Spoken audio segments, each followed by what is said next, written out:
কদিন ধরে মাছ মাংস খেতে খেতে একদমই বিরক্ত লাগছে। আজকে আর কিছু রান্না করতে ইচ্ছে করছে না। হ্যালো এভরিওয়ান, আসসালামু আলাইকুম। আজকে আরেকটা নতুন ব্লগ নিয়ে তোমাদের সামনে চলে আসলাম। আবার রান্নাঘর থেকে আসলাম আর তোমাদের সাথে গল্প করব, সাথে রান্নাও করব। সকালে নাস্তা করার পরে মাছ নামিয়েছিলাম ঠিকই, কিন্তু আমি আবার উঠিয়ে ফেলেছি। আজকে আমার মাছ মাংস কিছুই খেতে ইচ্ছে করছে না, মানে রান্নাও আবার করতে ইচ্ছে করছে না। তো চিন্তা করলাম এমন কিছু রান্না করি যেটা আমি চুলায় উঠিয়ে চলে যাব, মানে আর রান্নাঘরে আসা লাগবে না সহজে। সেই চিন্তা থেকেই মেনু সেট করলাম আলুর ভর্তা আর ডাল করব। মানে আলুটা আমি সিদ্ধ করতে করতে অনেক সময় লাগবে, সহজে তো আর রান্নাঘরে আসা লাগবে না। সাথে ডালটাও আমার সিদ্ধ করতে করতে অনেক সময় লাগবে। আর মেয়ের জন্য আমি বসিয়ে নিলাম খিচুড়ি। যাই হোক, আমার ডালটা তো রান্না হয়ে গেছে, কিন্তু জানো কি, আলুর ভর্তা ডাল যেদিন করব আমার সেদিন সর্বোচ্চ টাইম লাগে দুপুরের লাঞ্চ করতে। কারণ আলু সিদ্ধ হওয়ার পরে আমি বসেই থাকি, আর ইচ্ছে করে না ওই ভর্তাটা করতে।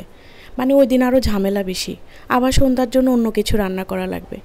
যাই হোক, এই করতে করতে আমার এই তো আলু সিদ্ধ করে নিলাম আর ভর্তা করব। এই ভর্তা করতে গিয়েও হচ্ছে একটা সমস্যায় পড়ে গেছি। উনি আবার কাঁচা মরিচ দিয়ে খাবে, শুকনো মরিচ দিয়ে খাবে না। কারণ উনি বলে দিয়েছে যে শুকনো মরিচের কোনো কিছুই খাবে না। তো ওনার জন্য কাঁচা মরিচ দিয়ে বানাবো, আমার জন্য শুকনো মরিচ দিয়ে বানাবো, আবার আমার মেয়ের জন্য এমনিও রাখবো। যদিও ও খাবে না আমি জানি, তারপরেও রাখা, যদি খেতে চায়, যদি না দিতে পারি। যাই হোক, আর এই সিম্পল জিনিস শুনতে সিম্পল হলেও করতেও কিন্তু অনেক খাটাখাটনি আছে, কিন্তু খেতে অনেক বেশি মজা। আমার কাছে কিন্তু আলুর ভর্তা ডাল অনেক বেশি ভালো লাগে। আর যেদিন আমি আলুর ভর্তা ডাল করি সেদিন আমি এক মুঠো ভাত বেশি বাড়িয়ে দিই, কারণ আলু ভর্তা ডাল হলে কিন্তু ভাত খাওয়া একটু বেশিই পড়ে যায়। এটা আমার না, এটা আসলে সবারই কথা। আলুর ভর্তা ডাল মানে একটু বেশি খাওয়া পড়া। এই তো আমার আলুর ভর্তা ডাল করা শেষ। এখন করে নিব আমি ডিম ভাজি। আমাদের বাসায় আলুর ভর্তা ডাল মানেই সাথে ডিম ভাজি। যদিও আমার কাছে ডিম ভাজিটা ভালো লাগে না, আমার কাছে মাছ ভাজি হলে বেশি ভালো লাগে। কিন্তু আমি তো আগেই বলেছি আজকে আমার কোনো মাছ মাংস কিছুই খেতে ইচ্ছে করছে না। তবে হ্যাঁ, একটু ভাজা মাছ হলে ঠিকই খেতাম, কিন্তু আলসেমি করে আর সেটা করলাম না। আজকে আমার এত আলসেমি ধরেছে যে সকালে আমি মাছ একদম বেছে বুঝে রেখে দিয়েছি, তারপরও আমি রান্না করিনি।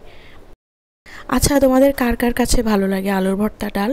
আর সাথে তোমরা কোনটা পছন্দ করো, মাছ ভাজি নাকি ডিম ভাজি? আমাকে অবশ্যই কমেন্ট করে জানাতে পারো। তো আজকে এখানে শেষ করছি। আমার তো লাঞ্চ রেডি, আর আজকের লাঞ্চ এত ইয়াম্মি ছিল। কিন্তু দুঃখজনক ব্যাপার হচ্ছে আমার আবার রান্না করা লাগবে, মানে রান্না থেকে বাঁচতে গিয়েও রেহাই পেলাম না। ভালো থাকবে তোমরা, আল্লাহ হাফেজ।